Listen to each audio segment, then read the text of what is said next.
चलो ये एक start bond never cycle last topic.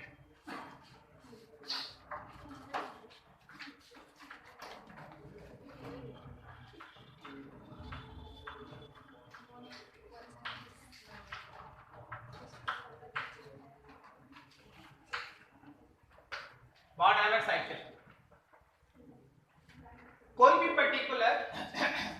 Particular substance या यू कहो कंपाउंड अगर बनता है, बेसिकली अगर वो कोई आयनिक कंपाउंड बन रहा है तो उस आयनिक कंपाउंड के बनने के दौरान बहुत सारा एंथैल्पीज जुड़ा रहता है। ठीक है, एक लाइन में अगर हम तुमसे बात करें, जैसे मान लो सपोज आप सोडियम जो सॉलिड फॉर्म में है इसको Cl2 जो गैसेस फॉर्म में है इसके हाफ मोल से रिएक्ट करा देंगे तो कहने के लिए आपके पास बन जाएगा Na+Cl- gas. Okay, NaCl gas बनता है, उसके बाद उससे हीट और निकाल के उसको सॉलिड बना दिया जाता है कलर। ठीक है, थैंक यू। अब देखो यहाँ ध्यान से देखने में जो इस सिंगल स्टेप में आपको दिखाई दे रहा है ना, वो सिंगल स्टेप में नहीं होता, उसके अंदर बहुत सारा एंथैल्पीज होता है। जैसे हम बोलेंगे तुम घर से निकला और यहाँ आके अभी बैठा है, बोलने के लिए सही बात है कि भाई घर से निकले यहाँ आके बैठे, लेकिन बीच में बहुत सारा फेनोमेनन हुआ है, बहुत सारा स्टेप्स हुआ है। जैसे घर से आपका हो सकता है 100 मीटर दूर मेन रोड हो तो आपको 100 मीटर पैदल आना हुआ होगा, फिर मेन रोड पे आप ऑटो पे बैठे होंगे, फिर ऑटो पे बैठ के आप है ना यहाँ तक पहुंचे होंगे, फिर यहाँ आप ऑटो से उतरे हैं, फिर आप है ना नीचे आए हैं, फिर सीढ़ी से चढ़ के आके क्लास में बैठे। दीज आर द प्रोसेस जो in between these two steps involve, correct ना। उसी तरह यहाँ जो दिख रहा है ना उसमें भी बहुत सारा प्रोसेस इन्वॉल्व होता है। जैसे सोडियम सॉलिड फेज में कभी इलेक्ट्रॉन लॉस नहीं करता।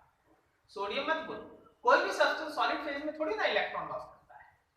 जब तक वो गैस नहीं बनेगा तब तक इलेक्ट्रॉन लॉस नहीं करेगा। उसके पहले आप जो भी हीट दीजिएगा वो क्या करेगा, अपना फेज बदलेगा। सोडियम सॉलिड हीट दिए, पहले लिक्विड बन गया, फिर हीट दिए तो गैस बन गया, अब गैस के बाद हीट दिए तो अब कहां जाएगा, अब इलेक्ट्रॉन निकलेगा। बात समझे? तो ऐसे करके आपको स्टेप्स तोड़ना पड़ता है।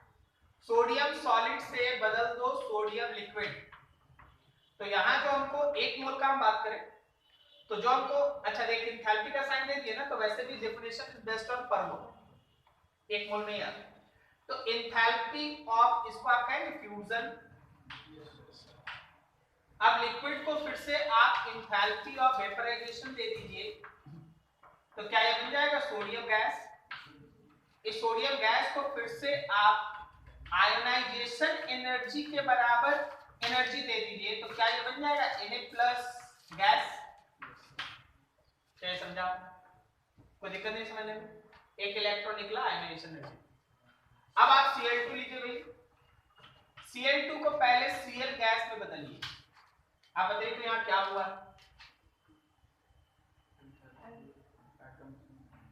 डिसोसिएशन। Cl का जो बॉन्ड तोड़ा गया है एटम में बदला गया है। तो अगर 1 मोल होता तो एंथैल्पी ऑफ डिसोसिएशन लिख दे, लेकिन हाफ मोल है तो बाई 2 लगेगा, कोई दिक्कत नहीं। गैस आ गया, गैस को फिर हम एक एनर्जी देंगे, हम आपसे भी पूछेंगे, वो Cl- बन जाएगा। पता कौन एनर्जी देगा या लेगा, उसको आप कहते हैं इलेक्ट्रॉन गेन एंथैल्पी। याद है ना, आप लोग पढ़े इलेक्ट्रॉन गेन एंथैल्पी। जब आप इलेक्ट्रॉन गेन करते तो उस समय जो आप एनर्जी रिलीज करते हैं या गेन करते हैं, जो एंथैल्पी का चेंज होता है उसको कहते हैं इलेक्ट्रॉन गेन एंथैल्पी। इसका दूसरा नाम इलेक्ट्रॉन एफिनिटी है, periodicity, chemical classification of element. लेकिन हम आपको कंफ्यूज नहीं कर रहे, हम आपको सही चीज बता रहे, सुनिएगा ध्यान से, हो सकता है कंफ्यूजन हो जाए।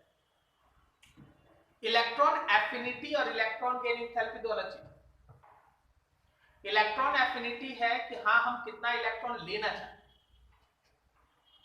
कितना ज्यादा मेरे पास उस एक इलेक्ट्रॉन को पाने का चाहत है, एक इलेक्ट्रॉन हम लेना चाहते हैं, उसको इलेक्ट्रॉन एफिनिटी कहते हैं। इसको आप किसी सर्टेन स्केल से मेजर नहीं करते, समझे, नंबर से मेजर करते, ऐसे ही बता दे कि हाँ ये इलेक्ट्रॉन लेना चाहता है, उससे दुगना कम ये इलेक्ट्रॉन लेना चाहता है, उससे 5 गुना ज्यादा वो इलेक्ट्रॉन लेना चाहता है। बस बता रहे हैं कि हाँ हम इलेक्ट्रॉन लेना चाहते हैं, हमसे 5 गुना ज्यादा वो लेना चाहता है, 2 गुना कम ये लेना चाहता है, समझे। बट इलेक्ट्रॉन गेन एंथैल्पी जो यहाँ लिखा है वो प्योर एंथैल्पी है। मतलब अगर आप किसी सब्सटेंस के अंदर एक इलेक्ट्रॉन को ऐड करेंगे तो सब्सटेंस भी क्या होगा, पूरा डेफिनेशन है proper, the amount of energy release और gain when one mole of electron is added to any neutral isolated gaseous atom to form corresponding anion is called electron gain enthalpy. अब अगर energy release हुआ तो minus और अगर energy gain हुआ तो plus. Basically क्या होता है, जो ज्यादा स्टेबल होता है इलेक्ट्रॉन गेन करने के बाद उसमें एनर्जी रिलीज होता है तो माइनस आएगा, यहां भी माइनस आएगा। क्यों, पता चल रहा है? हाँ ठीक है, गेन हम लोग कुछ भी करा सकते, पता है, सोडियम को भी एक इलेक्ट्रॉन दे सकते, लेकिन उसमें इतना ज्यादा एनर्जी नहीं देना पड़ेगा ना कि दैट इज नॉट फेवरेबल। समझ गए? अब देखो, हम इसलिए बोले कि यहाँ पे माइनस होगा क्योंकि इसका कॉन्फ़िगरेशन याद करो 287 है, 17 इलेक्ट्रॉन, एक इलेक्ट्रॉन लेगा 18 हो जाएगा, फिर तो स्टेबल होगा, मोर स्टेबल है तो एनर्जी रिलीज करेगा। समझे? तो ये सब चीज दिमाग में, मतलब दिमाग के पीछे साइड में चलते रहना चाहिए। यहाँ गैस है, ठीक। अब देख, सोडियम प्लस भी एक गैस थे, Cl माइनस भी एक गैस फॉर्म में, ठीक है। इन दोनों को आपस में मिलने दो, इन दोनों को आपस में मिलने दो, तब ये जाके बनाता है Na+Cl-, ठीक है। और इस समय भी एक एनर्जी रिलीज होता है, उसको हम लोग कहते हैं लैटिस एनर्जी, ठीक है, लैटिस एनर्जी। अब तुमसे अगर कोई बोले कि सोडियम सॉलिड और हाफ मोल Cl2 लेके अगर हम NaCl बना रहे हैं तो उसमें टोटल एंथैल्पी चेंज कितना है, तो क्या तुम यहाँ पे इस टोटल एंथैल्पी चेंज को लिखोगे? जितना भी एंथैल्पी है सब लिख दो यार। del H of fusion, del H of vaporisation plus del H of ionisation energy plus del H of dissociation by 2 है ना यहाँ, फिर प्लस है del H of electron gain enthalpy plus कौन है, del H of lattice energy. Okay, अब थोड़ा सा और भी इसमें एक चीज है जो तुमको परेशान कर सकता है, उस पर ध्यान रखना, वो है एंथैल्पीज का साइन।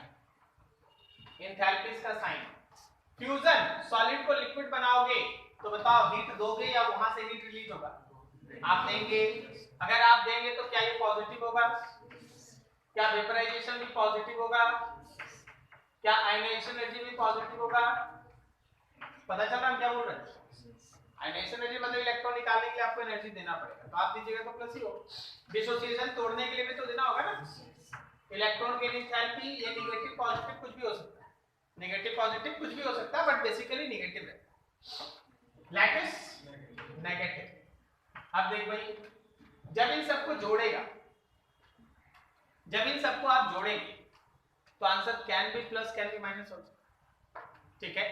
जब आप इसको जोड़िएगा तो प्लस माइनस हो सकता है, that depends on data numerical value. अब अगर ये टोटल एंथैल्पी चेंज पॉजिटिव आता है तो बेसिकली वो रिएक्शन या वो सब्सटेंस खुद से नहीं बनता, आपको उसको भट्टी पे चढ़ाना होगा, आपको उसको हीट देना होगा, तब जाके बनेगा, अपने से। नेचर में खुद से वो ऑक्यूर नहीं करेगा, बात समझे? अगर ये del H नेगेटिव आए तो खुद से बनेगा, NaCl बनता है, खुद से बनता है, ठीक है। तो वैसे केस में हमारे पास कॉन्सेप्ट ये कहता है कि higher the negative value of, higher the negative value of del H total, more will be stability, more will be stability of formed compound। जो हमारा कंपाउंड है उतना ही ज्यादा स्टेबल होगा जितना ज्यादा हमारा del H टोटल निगेटिव होगा। जितना ज्यादा निगेटिव होगा, किसी केस में आया -50, किसी केस में आया -100, किसी केस में आया -300, कौन सबसे ज्यादा स्टेबल? -300 वाला सबसे ज्यादा स्टेबल, उस केस में सबसे ज्यादा एनर्जी रिलीज हुआ है। क्लियर होगा? ठीक है, ये तरीका होता है। अब इसमें भी हम आपको बताएंगे बहुत बार। अच्छा, तुम खुद से ही देखो, हम यहां भी हम आपको एक चीज बोले, it can be positive can be negative, लेकिन यहां तो कुछ नहीं, मतलब ऑलवेज नेगेटिव। सब्सटेंस एग्जिस्ट करेगा या नहीं करेगा, सॉलिड फॉर्म में बनेगा या नहीं बनेगा, इसका बहुत बड़ा मेजर कंट्रीब्यूशन इस लैटिस एनर्जी का होता है। लैटिस एनर्जी श्योर शॉर्ट है कि माइनस है, ठीक है। अब वो माइनस ही डिसाइड करेगा कि फॉर्म्ड कंपाउंड का स्टेबिलिटी कितना ज्यादा है। देखा गया है ऐसे कि देखिए, हम आपको एक और एग्जांपल, या हम इस एग्जांपल को हम बाद में एक्सप्लेन करेंगे, पहले आप इसको बना के दिखाइएगा तो ये कैसे बनना चाहिए। Mg सॉलिड है और मेरे पास हाफ ऑक्सीजन है O2 गैस, इन दोनों को मिलाएं तो मैग्नीशियम पे +2 और O पे -2 आया और ये बन गया हम लोगों का गैस, ठीक है। इसमें एक बहुत इंटरेस्टिंग क्वेश्चन, आप पहले इसका ये चार्ट बनाइए, ठीक है, देखते हैं आप सोच पाते हैं नहीं, तो पार्ट वाइज पार्ट सोचिएगा, एक ही बार में है ना सब कुछ मत लिखिए, ऐसे तोड़ के बनाइए, फिर देखते हैं। पहले नोट कर लो, फिर इसको बनाओ, फिर और इसमें सिखाएंगे। पहले नोट कर लो,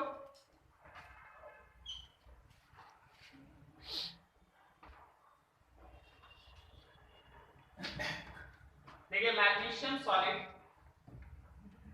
सबसे पहले मैग्नीशियम लिक्विड बना, उसके बाद मैग्नीशियम लिक्विड मैग्नीशियम गैस बना, उस गैस के बाद यहां से एक इलेक्ट्रॉन आप निकाल के इसको मैग्नीशियम प्लस में बदलिएगा, एक इलेक्ट्रॉन निकलेगा, ओके, बारी बारी से 2 इलेक्ट्रॉन निकलता है, फिर ये मैग्नीशियम +2 में बदला। आप एक बार में दोनों इलेक्ट्रॉन नहीं निकाल सकते, एक्चुअली ऐसा होता ही नहीं है, आप लिखते जो है वो गलत लिखते हैं। आप लिखते हैं magnesium changes to Mg+2 with 2 electrons, ये लिखा हुआ क्या है ना कि एक्चुअली 2 स्टेप को मिला के एक स्टेप लिखा हुआ है, ठीक है, ऐसा है। अब देखो फर्स्ट केस में जो यूज हुआ वो है enthalpy of fusion, second case में enthalpy of vaporization, third case में आयनाइजेशन एनर्जी 1 कर दें और यहां पे लिखते हैं आयनाइजेशन एनर्जी 2, आप एंथैल्पी ऑफ आयनाइजेशन एनर्जी भी लिख सकते हैं, कोई दिक्कत। अब यहां देखिए पहले ऑक्सीजन को तोड़ के ऑक्सीजन का गैस बना, तो एंथैल्पी ऑफ डिसोसिएशन बाय 2, फिर इस गैस को, इस ऑक्सीजन के गैस को एक इलेक्ट्रॉन दिए, यहां हो गया हम लोगों का इलेक्ट्रॉन गेन एंथैल्पी 1, फिर इसी को हम लोग एक और इलेक्ट्रॉन दिए, तब ये बन गया हम लोग का O-2, इलेक्ट्रॉन गेन एंथैल्पी 2, वापस इन दोनों को आपस में मिलाया गया, तब जाके मैग्नीशियम ऑक्साइड बना और यहां रहा एंथैल्पी लैटिस एनर्जी, करेक्ट। अगर हम लोग इसका टोटल एंथैल्पी चेंज लिखें तो इसमें टोटल एंथैल्पी चेंज में आप देखिएगा ये लेफ्ट वाला हो गया ना,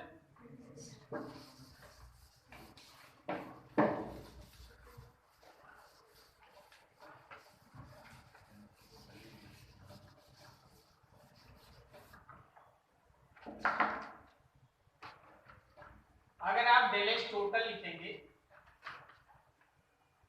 तो वह enthalpy of formation plus enthalpy of vaporisation plus ionisation energy 1,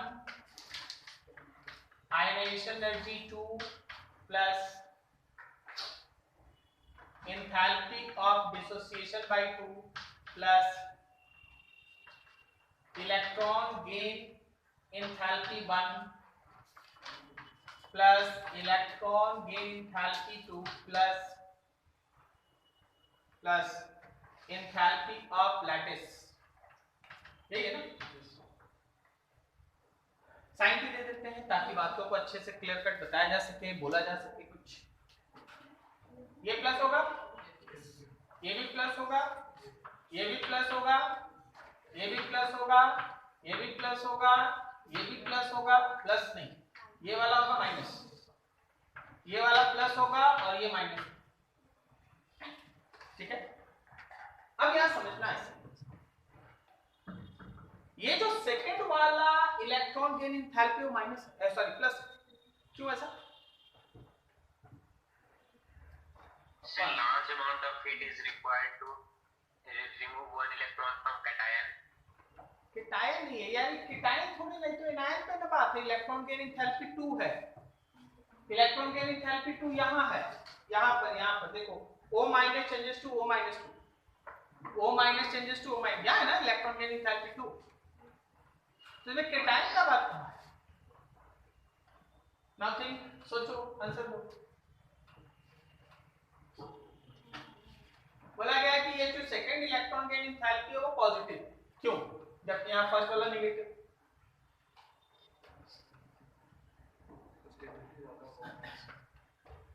stability ज्यादा है तो अच्छा, तो खुश होना चाहिए और एनर्जी रिलीज कर दे। O माइनस का कैसे स्टेबिलिटी ज्यादा? O-2 इज ऑक्टेट, ऑलरेडी उसमें है ना, हो गया है 8 ले। सही। सुनिए, इलेक्ट्रॉन गेन एंथैल्पी एनर्जी था जब कोई इलेक्ट्रॉन को गेन करे तब। होता क्या है कि जब ऑक्सीजन को आप ऑक्साइड आयन में बदलते, सुनिएगा बहुत ध्यान से, थोड़ा कंफ्यूजन। ऑक्सीजन को जब आप ऑक्साइड आयन में बदलते हैं तो आप फर्स्ट स्टेप में इलेक्ट्रॉन का जो एडिशन होता है वहां इलेक्ट्रॉन को लेना चाहता है, एनर्जी रिलीज होता है अबाउट 700 समथिंग कुछ। लेकिन जब O माइनस को O-2 में आप बदलना चाहते हैं तो ऑलरेडी वो माइनस होता है। कौन? O minus. फिर आप इलेक्ट्रॉन जोड़ना चाह रहे, तो लेना थोड़ी ना चाह रहा है, आप जबरदस्ती उसको दे दे, तो उस समय आपको एनर्जी देना पड़ेगा, समझे? तो जब आप एनर्जी दीजिएगा तब तो ये पॉजिटिव ही होगा। तो फिर सर ऑक्सीजन इतना ज्यादा ऑक्साइड्स क्यों बनाता है? Iron oxide, calcium oxide, magnesium oxide, तुम जहां भी देखो oxygen are mainly exist in oxide form. बताओ उसके पीछे का कारण? Lattice energy. जब जब ऑक्साइड बनता है तब तब इतना ज्यादा लैटिस एनर्जी निकल जाता है कि जहां भी छोटा मोटा एनर्जी का जरूरत है सब पूरा, ठीक है? Huge amount of lattice energy, or we can say that lattice energy becomes highly negative. उस लैटिस एनर्जी के हाईली नेगेटिव होने की वजह से even some energy is required for the conversion of O-2, ये सब काम अपने अपने होता है। बात समझ गए? तो ये बहुत इंपॉर्टेंट एस्पेक्ट। तुमसे पूछा जाएगा भाई यहाँ एनर्जी चाहिए, फिर भी तुम बोल रहा है कि oxides are largely formed, why it is? Reason is huge amount of release energy in the form of lattice energy. ठीक है, इसको नोट करो, लिखा है, जल्दी करो।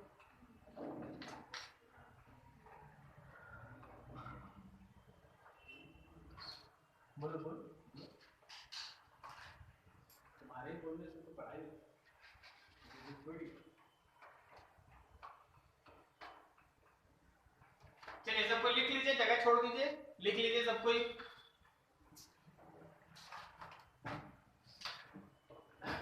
Conversion of O minus to O-2. Conversion of O minus to O-2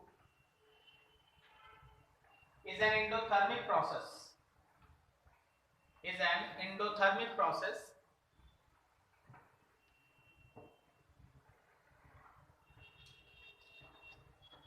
But overall,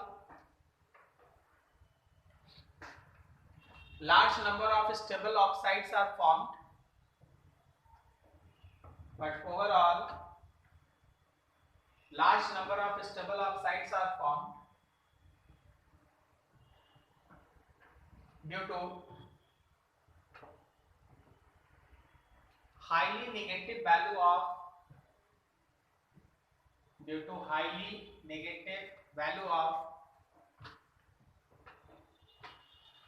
lattice energy.